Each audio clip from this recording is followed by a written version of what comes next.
Watching the video on his phone made him cry. Kaya pala hindi nawala sa puso niya ang pagmamahal sa kabila na nakita niya mga litrato dahil may masamang nangyari sa babaeng mahal niya. Hayop ka, Fabio! Sigaw niya at pinahid niyang luha. Pinag-replay niya ang huling parte ng tumakbo si Hera papalabas. She was safe.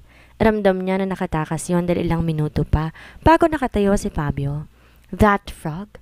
Sinubukan niyang pagsamantalan si Hera. Magbabayad ang gagong yon. Nagmamadali siyang tumayo at iniwan ang bahay. Sumakay siya sa sasakyan, tinawagan kaagad ng kanyang lola. Hello? Si Sonia yon sa kabilang linya. Manang Sonia, si Mama? Nasa living room. Sandali at ililipat ko ang telepono. Ilang saglit lang siyang naghintay. Nagsalita ng matanda sa telepono. Draco, Mama, I need connections. Agaran niyang sabi. Bakit ka humihingal? Are you okay? I'm okay, Ma. I just need connections. Fabio did something to Hera. Sinubukan niyang pagsamantalahan si Hera sa townhouse. Oh my God, is that true? How about those photos? Ma, video ang hawak ko at mas paniniwalaan ko to kaysa mga litratong pinadala sa'yo ng isang peking tao. Pakanato ni Divina. Nasisiguro ko na. I have to find that man. Si Hera ba talaga ay iyo? Siya ba ang babae mo? Yes, Ma. And I don't care anymore if the world finds out. Ayoko na magtago. Hindi siyang tipo ng babaeng dapat itago.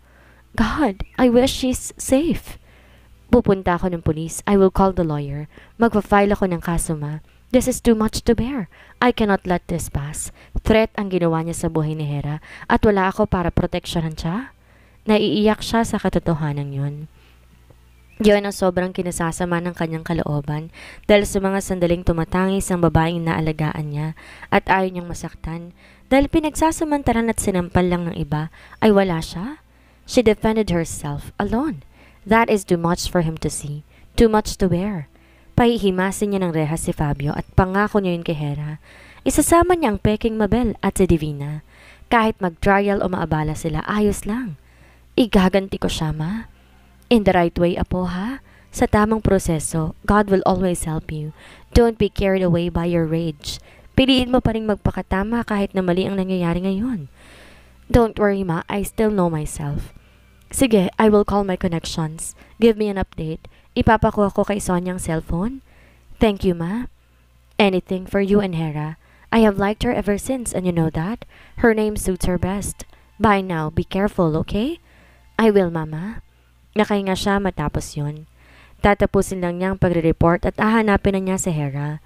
Alam niya kung saan yun pupuntahan. She loves her family so much and surely she will run to them at times of trouble. Just wait for me, Hera. Diyos ko, Hera, ikaw ba yan? Bulalas ni Lily sa kabilang linya, tsaka ito humagulgol ng iyak. Naluharin siya habang nakaupo sa may tambayan sa labas ng bahay. Gabi na, 7:00 ng gabi, pero nasa labas pa rin siya at nagpapahangin. Iniinitan siya at ayaw niya sa kwarto. Mas masarap ang hangin sa labas dahil mapuno ang paligid. Province will always be the place where she wants to stay when she needs peace of mind. Inutusan niya si Luther na kunin sa ina ni Lily ang cellphone number ng kaibigan niya para ipaalam doon na nasa probinsya siya. Hiniram naman niya ang cellphone ng nanay niya para makatawag. Oo, ako to. Number to ni Nanay Lily. Si Fabio. Sinasabi ko na nga ba? Hayop talagang demonyong yun. Muntik na niya akong babuyin. Mabuti nakatakas ako. Iyak niya rito. Magsasend daw sila ng litrato kay Draco. Utos lahat ni Divina. Biniyaran siya ng amo niya. Sus ko. Isa pa yun. Galit na galit ang lolo mo kanina. Pumunta dito at tinatanong ako kung nasan ka. Baka raw kasabot mo ko. Ayoko. Huwag mong sasabihin. Natatakot na sabi niya. Panibagong problema na naman kapag siningil siya nun sa lahat na naibigay sa kanyang pera. Malala ay isip nun pinagtaksilan niya. Bakit di ka magpaliwanag? Hindi siya maniniwala dahil minsan na siyang niloko ng asawa niya at pinaniwala. Yun pala palihim siyang pinagtataksilan. Selos na selos yun kay Fabio at nakikita ko na ang magiging impression niya sa akin. Masama ang loob na sabi niya rito dahil kahit na gusto naman talaga niyang magpaliwanag, wala siyang likatiting na lakas ng loob dahil sa mga ginawa ni Fabio sa kanya. Gasino na siyang bitiwan ni Draco at humanap ng iba. Sino ba siya? Wala naman siya sa kalingkingan ng mga babaeng ka-level nun sa mundo ng mayayaman. And he is about to have a baby. It will be so easy for him to forget her. Sobrang sakit isipin na wala ng lalaking mahal niya. Ate, wala naman sa bag mo yung hinahanap mong daga. Ani Lorna sa kanya. Dahil natusan niyang hanapin ang lanyang palawit sa bag. Di niya napansin na nawawala na pala yon. Hayaan mo na. Tumabi to sa kanya at yumakap sa kanya kaya napangiti siya. Paano ka na? Maghahanap ako ng trabaho pero baka dito na lang kahit malit ang sahod. Hindi pwedeng wala akong kita kasi ang mga bata. Si tatay may maintenance. Nagdarasal ako para sa'yo. Mag-ingat ka ha. Wala na rin si Fabi dito at sana mamatay ng demonyong yon. Ingat ka rin, Lily. Salamat. Sus! Tatawagan kita. Babalitaan kita. Nang mawala si Lily, sumandal siya sa sandalan. Ate, magkaka-baby ka na? Ha? Hindi ko alam eh. Bukas pa malalaman pagpunta namin ni nanay sa center. Sabi ni nanay, pogi yung boss mo. Napangiti siya pero malungkot yon. Sobra, parang times 3 ng artista. Sana maniwala siya sa'yo, te, para hindi ka na nalulungkot saka umiiyak. Mawawala rin to. Marami lang iniisip si ate sa ngayon pero mawawala din to. Humigpit ang yakap sa kanya ni Lorna pero biglang lumabas sa pinto si Luther. Uy, pasali, tayo naman. Agad yon tumakbo papunta sa kanila at naupo na naman sa tabi niya. Niyakap din siya. She can't just cry forever. Kapag totoong buntis siya, 3 na ang mga bata na aasa sa kanya. Pagkatapos na magsumite ni Hera ng kanyang police blotter, naglakad sila ng nanay niya papunta sa Rural Health Center. Pero nadaanan nila ang mga kakilala nito sa may palengke. Uy, nandyan palang anak mong mayaman, Lourdes. Nakangising bati ni isang babae na may edad sa kanila.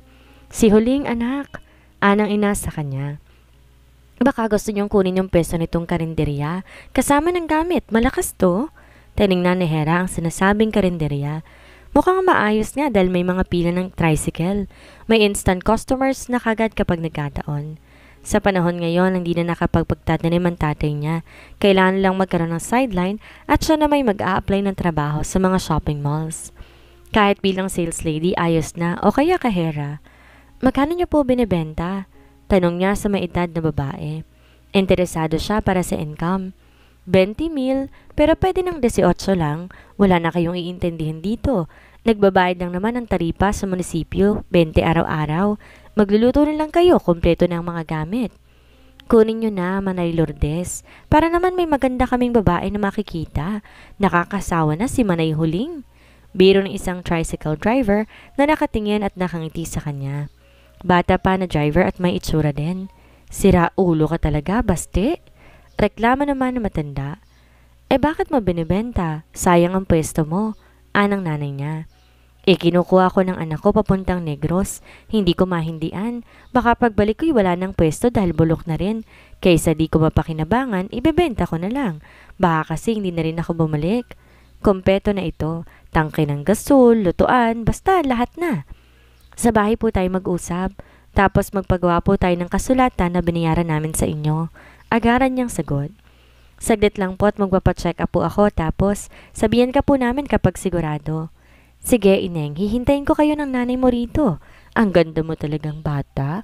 Bakit di ka nag-artista? Ngumiti siya at umiling. Ayaw niya maging dramatic actress na minsan kahit ito nang sinasabi hindi pa rin paniniwalaan ng tao. Ayaw niya na magulong buhay. Hindi rin naman siya basta-basta makakapasok sa pagiging artista kung sakali. Kukunin mo ba talaga yon, anak?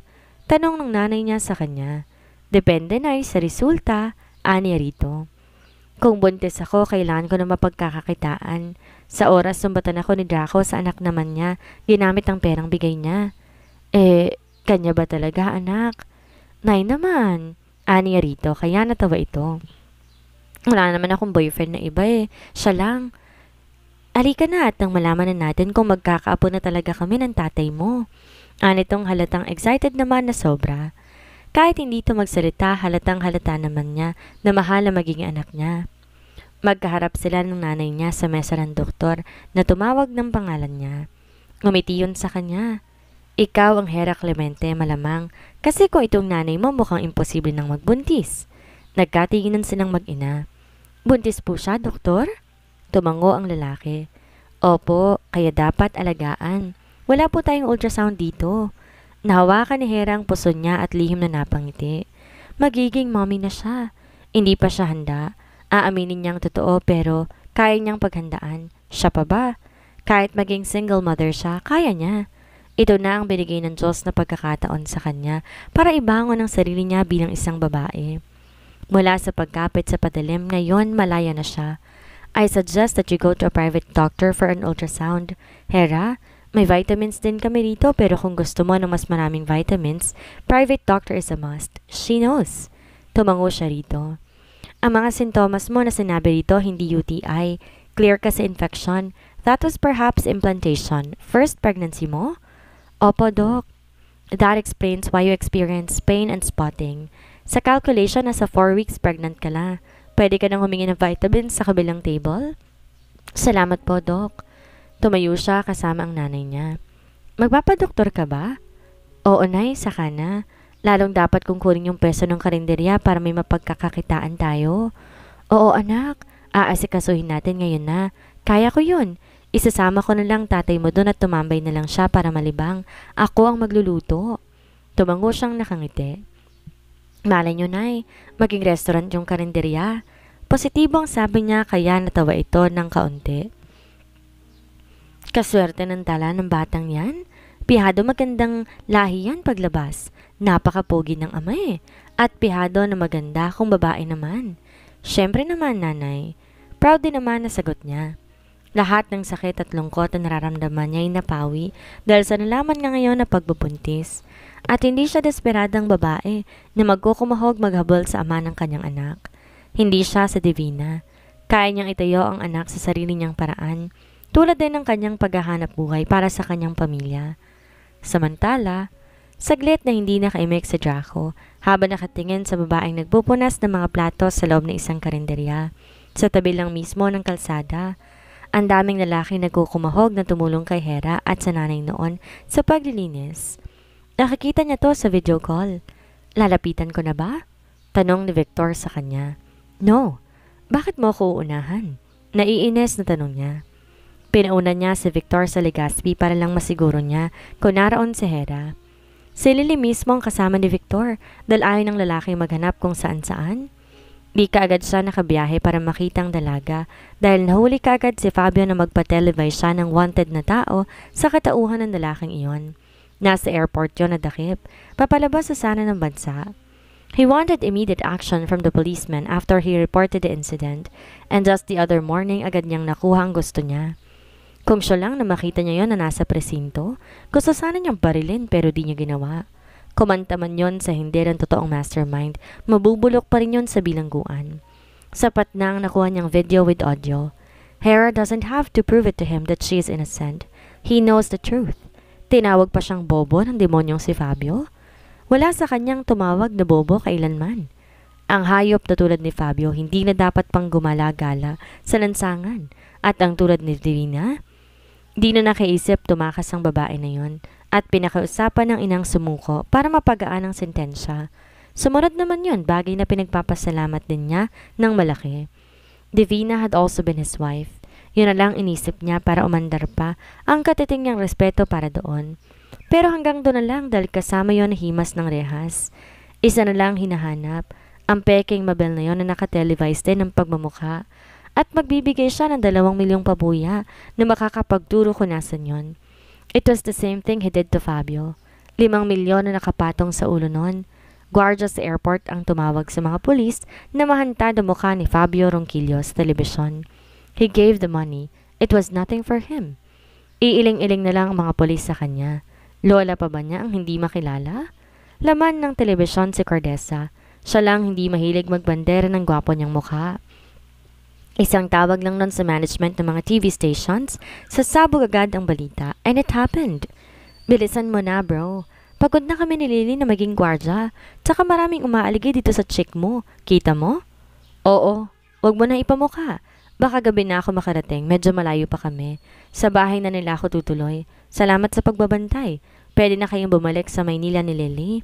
Doblehin mo na ang sahod ni Lily at bigyan mo ng increase lahat ng kaibigan ni Hera.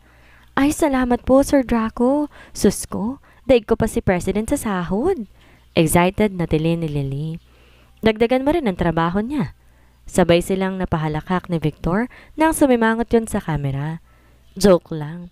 I really appreciate the true kind of friendship you and Hera have. Parang kami lang din ni Victor.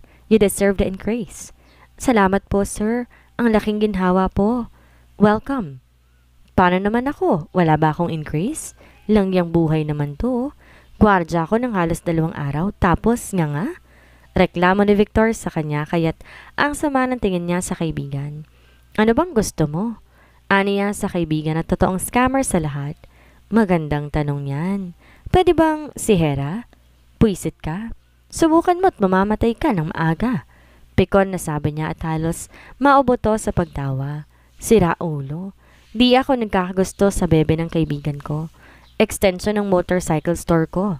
Deal! Woo! You're the best. You're the best too. Ngumiti siya sa kaibigan at sumaludo naman to bago nawala sa video. Napasandal ang ulo niya sa headrest. Hindi naman murang magmahal ang isang Hera, Clemente. In a day or two, nasa 5 milyon na nagastos niya. May dagdag pa. Pero doon siya masaya. Ang gumastos para sa babaeng hindi niya ipagpapalit kahit maghirap pa siya. Napalingon si Hera sa bintana nang marinig niya si Mocha na kumakahol. 8:00 mahigit ng gabing iyon. Si Luther lang kasama niya sa bahay dahil sa karinderya raw natutulog ang nanay niya, ang tatay at si Lorna. Dahil bakasyon naman si Lorna ang kasama roon ng nanay niya. Si Luther naman taga-buhat. Napakaswerte niya rin na maaasahan ng mga kapatid niya na tulong-tulong sila. Nagbibilang siya ng pera. Si Luther inutusan niya saglit na maghatid ng balabal sa tatay niya. Walking distance lang naman ang palengke kaya't walang problema. Pero sabi niya sumakay na. Napakunot noo siya na makakita siya ng sindi. She immediately stood up and ran to the window, shutting it. Ano bang umaapoy na yun? Galit na galit si Mocha. Hindi kaya may kapre? Parang duro ng sigarilyong nakita niya. Hera? Tawag ng kilalang kilala niyang boses sabay katok. Si Draco, Diyos ko! Kapre pala talaga. Ipapakulong na siya nito. Nagmamadali niyang tinakbo ang pintuan para ilak iyon pero bumukas iyon at tumambad sa kanya napakaseryoso nitong mukha. Sabi ni Lely na nagkausap sila ng isang gabi, galit na galit ito. Tumingin siya sa mga pera at agad lumapit doon. Sinilid yon sa kanyang bag. Nagmamadali. Mukha talaga siyang scammer pero wala siyang magagawa. She needs the money. He was just looking at her and she couldn't do the same. Hiyang-hiya siya na hindi niya maipaliwanag. Nasaan ba si Luther? Saglit na tong tiningala at nilibot ito ang paningin sa kabuuan ng kanilang bahay ng kalahati ay simento. Kalahati hindi niya maintindihan kung tabla ba o kahoy na mga pinagtagpi-tagpi. Hindi niya napigil ang sarili na wag makaramdam ng panliliit habang ginagawa yun ni Draco. Agad siyang napahikbi, yakap ang bag. Nakita mo, ang buhay ng scammer na kabit. Tapos may isa pang lalaking nilalande. Ano masasabi mo? Nagsama ka ba ng pulis at abogado para ipakulong na ako dahil sa laki ng perang nakuha ko sa'yo? Kapalit ng sarili ko? Umiiyak na sabi niya rito. Uunahan niya na itong pagsiritaan siya dahil hindi niya matatanggap na basta na lang hayaan to na lamunin ng kasinungalingan. Ito ang pagkakataon na dapat niyang ipagtanggol ang sarili niya. Nakatingin lang si Draco sa kanya at ang mukha nito napakalungkot tapos ay napatiimbagang. Nakita mo ba? Kahalikan ko si Fabio. Kayakap ko si Fabio. Idedemanda mo ko kasi niloko kita? Pumiyok siya. Draco is just so relaxed. Hand in his pockets but he swallowed it. Niloko mo nga lang ba ako? Tanong nito sa napakabait na paraan kaya napatanga siya. Naiyak siyang muli habang nakatingala dito. Stand up! Anito pa na nakapasinghot. Halika rito sa akin. Umiling siya. Kung sakalin mo ko. Sukat doon tumawa ito at umiling. Kahit na inakala ko talagang niloko mo ko at may iba kang lalaki, hindi ko naman naisip na sakalin ka. I was about to give you a fair trial. Kung sa Divina nabigyan ko ng pagkakataon na imbestigahan, ikaw pa bang hindi? Naniniwala ka sa akin? She cried and hugged her bag tighter. Kahit wala ko nakuhang footage, magpaliwanag ka lang. Alam kong maniniwala ko kahit siguro niloloko mo ko, maniniwala pa rin ako. Nanunubig ang mga mata nito. I never saw it in your eyes that you were only lying to me. Lahat alam kong totoo because your actions showed me more than words can tell. Tumayo siya at lumapit ka siya kaagad kay Draco. Yumakap siya rito na napakahigpit na parabang taon silang di nakita. Mahal mo pa ba ako? Tanong niya rito. Jesus, mahal na mahal. Gumastos na ako ng ilang milyon mahanap lang ang mga nanakit sa'yo. Natagalan lang ako dahil hindi ko pwedeng iwan ang kaso ni Fabio at Divina. Pero nandito si Victor at si Lily. Binabantayan ka. Tumingala siya rito at hinaplos siya nito sa pisngi. Wala siyang maapuhap na salita, kaya bigla na lamang niya tong hinalikan. Ito lang ang lalaking gusto niyang humalik sa kanya at wala nang iba pa dahil ito lang naman ang lalaki na mahal niya. May kasalanan pa ako sa'yo? Hindi ko sinabi kasi baka sabihin mo pinipikot na kita. Amin niya rito dahil ngayon nasisiguro niya, hindi na to mag-iisip pa ng ganon. Kumpirmado niya na kung gaano siya kamahal kahit na magkakanak na ito sa dating asawa. Kulot noo si Draco na nakatingin sa kanya. Di ako nakainom ng pills dati pagkagaling kong ospital. And? Ngumisi na kagad ito at kumistap ang mga mata. Buntis ka? Excited na sobra ang tunog ng boses sa Draco at agad siyang naangat sa sahig. Daddy na ba ako? Muli nitong tanong kaya napahagikik siya. Buntis si Divina at di ka naman ganyan ka-excited ah. She's not pregnant, sweetie. Anito at saka siya ibinaba. Huh? Though I felt disappointed because I really wanted to have a baby, I was thankful she was not pregnant. Ayoko lang na siya maging ina ng mga anak ko dahil hindi ko alam kung anong mabuti niyang maituturo sa bata. Salamat sa Diyos, she grinned. Nandito pala ang totoong buntis. Hindi pa ako nagpapa-private doctor kasi tinitipid ko yung 50,000. Inuna ko yung karinderya kasi pag ako naging single mom, wala akong ipambubuhay sa anak natin. Balak mong suluhin si baby? Di naman ako papayag dyan. Ako ang gumawa niyan at kahit lahat ng private doctor sa buong mundo pupuntahan natin, dadalihin kita. She giggled and hugged his neck. Mahal na mahal kita, Hera. Next time, don't run away. Find me first and tell me everything. May tiwala ako sa'yo, higit kanino man.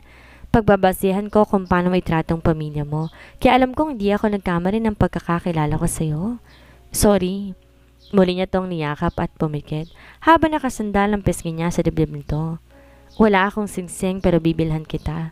Pakasalan mo ako pagkatapos ng annulment? Tanong ba yan, Mr. Montesalvo? She looked up. Hindi. Demand, Mrs. Montesalvo. Hinawakan ni Hera si Draco sa panga at tinanguan to at saka hinalikan sa labi. Siyempre, pakakasal siya rito dahil wala naman siyang ibang pangarap kundi maging isang legal na asawa. Minsan man siyang naging babaeng sabit lang sa buhay nito. Yun siguradong para ng Diyos para matagpuan nilang isa't isa. At nandito si Draco ngayon dahil ito'y para sa kanya at hindi para sa iba. Ngayong muling magkasama na si Hera at Draco, simula na kaya to na masayang pagsasama nila bilang isang pamilya? Mahanap na kaya ni Hera ang masayang pamilya sa piling ng lalaking pinakamamahal niya? Yan ang ating aalamin sa susunod nating kabanata.